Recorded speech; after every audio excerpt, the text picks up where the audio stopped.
Privacy is beginning to become a luxury here in the United States, especially as more of us spend more and more of our daily lives online. Whether it's on your phone, on your computer, at work, wherever it is, we're typically always plugged in. And your cell phone carrier understands that. And they have actually, according to new lawsuits, been using your location data and selling it to third parties without any regard for what these third parties are actually going to do with that information. Joining me now to talk about this is Scott Hardy from Top Class Actions. Scott, this is a big one. In fact, this is actually two separate class actions happening right now, and it seems to cover pretty much every major cell phone carrier here in this country. Take it away for us. What's going on? Sure. So we've got AT&T nailed in one class action, then Verizon and T-Mobile nailed another class action. And these class actions all center around how AT&T and the big cell phone providers are selling your data and your data usage along with your location to aggregators. And the issue here isn't so much that they're selling the data, because a lot of these companies actually have the opt-in. You're saying, hey, I'm allowing Verizon and these guys to sell my data. It's that Verizon, T-Mobile, AT&T allegedly didn't look at all what these folks are doing with the data. Or are they legitimate companies? Are they using this data to spam their users? What are they actually doing with this data? They didn't care. At least that's what these class actions allege. They just wanted to go ahead and make a couple $1 million or more. I don't know. I mean, this is obviously a huge amount of user data they'll be able to sell, and they have been selling. And their customers are saying, listen, you're going to sell our data. We don't like it. We'd like to be able to opt out. If you are, check who you're selling it to. We don't want you selling this to people that are using it for nefarious purposes. Or, are these debt collectors? I mean, where is this information going, and how are they using it? And that's a big issue in this class action. To me, what's so actually disappointing about this story is that, a year ago it was, oh my God, don't sell my data, don't take my data, I didn't tell you. And now we've already evolved into, okay, I know you're going to sell my data, but could you just not sell it to the creeps and the weirdos, and please look into these people? I hate that we have already had to come around to all right, well, we know you're going to sell it. I mean, we need to get back to how it was, just 12 months ago, where it was, no, don't sell my data, don't take my data. If I've told you no, then stop doing it. Don't track my location when I've told you not to do that. And that's one thing we've found, not necessarily with this particular class action, either one of them, but we've seen it so many times. We turn off location services only to find out, oh, they're still tracking you. Well, now we kind of know why.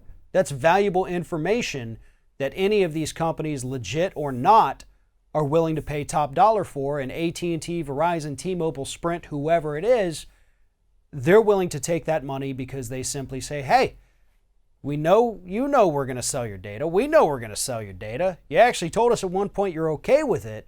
So here it is to the highest bidder. Come and grab it. Exactly. I mean, your location-based data is so valuable to marketers.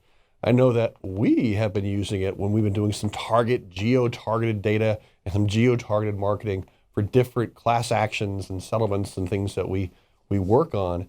And when you have companies that have actually built their entire model based on selling your geographic data, think about companies like Niantic, who make the Pokemon Go game with Nintendo through Google, as well as Ingress. Those companies, at least at first, they were selling a product for free, right? You had this cool game. There was nothing you could buy in the game. And for all intents and purposes, you look at this going, wow, this is completely free. No, they're getting you to cruise all around your city, your state, and they're tracking it. And you got to be darn sure that they are absolutely selling that data to aggregators and to marketers, and they're making a ton of money off it. Nothing is free. And so when you have these cell phone companies that are selling your location, that are selling your data uses, we want to know why, what it's actually going for. And as you said, Can't you just not do it? Can't we opt out of that? That'd be great. You know, we need stricter privacy laws here in the United States. I know the FTC is investigating pretty much, I think, all of these companies for their data selling practices. But right now, you know, this is basically a new frontier. It's been happening for years, but it's still a new frontier in terms of regulation and legislation. And so, as usual, lawmakers having to play catch up here, regulatory agencies having to play catch up because they saw it coming, but just thought, you know what, put it on the back burner. We need to go campaign again for another 2 years instead of actually doing some work here.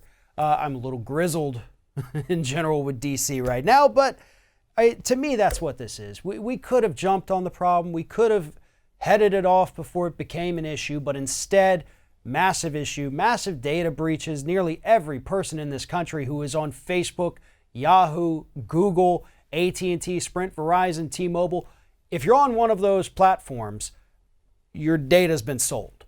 That's a fact. That's what's happening in this country today, and we could have stopped it a long time ago, couldn't we have? Yeah, you know, Congress could go ahead and take action and stop it. You know, they're looking at ways to do that right now, but we haven't. It's continued. We are just, you know, pawns within the whole system that are being sold out by these big corporations and our big cell phone providers, because we can't not have them, right? Everybody's got to have their cell phone. Everybody's got to have their iPhone. You know, we have to make sure that these instruments, these tools that we use to live our daily life and to actually make money, and you know, you can't live without it, that we're protected. And how are they going to do that? We'll see. Let's see if Congress and the Senate can actually figure it out. Exactly, and you use the right word there. You know, these are tools. It's more than a phone. It's a tool.